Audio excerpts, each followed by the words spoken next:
আসসালামু আলাইকুম ওয়া রাহমাতুল্লাহি ওয়া বারাকাতুহু।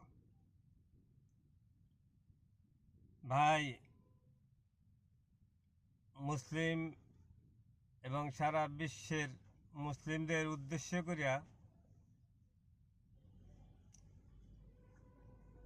আমার এই ক্ষুদ্র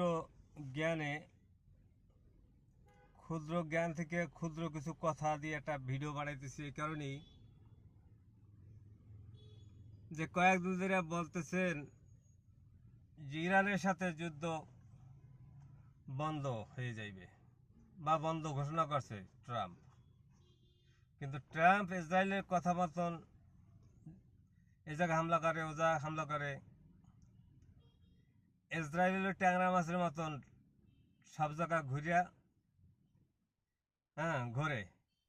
আর ট্রাম্পের কাছে খবর দেয়, আর ট্রাম্প পরিকল্পনা করে ইসরায়েল নিয়ে, তারপরে যুদ্ধ করে। এখন ইরানের উপরে হামলা করবে, চীন থেকে ঘুরে আসার পরে ইরানের উপরে হামলা করবেই। হঠাৎ করে 1 ঘন্টা আগে বন্ধ করে দিচ্ছে যে যুদ্ধ স্থগিত। কারণ আরব দেশ অনুরোধ করছে যুদ্ধ বন্ধ করার জন্য। এখন আরব দেশের সম্মান দেখানো এবং সম্মান করার জন্য সে যুদ্ধ বন্ধ করছে, এটাও ঠিক। কিন্তু যুদ্ধ ইসরায়েল ট্রাম্প করবে অবশ্যই, কিন্তু তাদের কথা যুদ্ধ বন্ধ করার কারণ কি?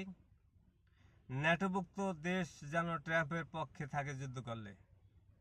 এই জন্য যুদ্ধ তাদের কথা বন্ধ করে দিচ্ছে এবং আলোচনায় বসার কথা বলছে যুদ্ধ আর হবে না, আমরা আলোচনায় বসে চুক্তি করব। কিন্তু এই মুসলমানের ভুলের কারণে অসংখ্য মুসলমান মারা যাইবে, আর অন্যান্য জাতি তো তার সাথে মরবে। কারণ যুদ্ধ হলে তো এক পক্ষ মরে না, উভয় পক্ষই মরে, কম আর বেশি। মুসলমান ভুলের কারণে অসংখ্য মুসলমান মারা যাইবে। আর মুসলমান লুবি কারা?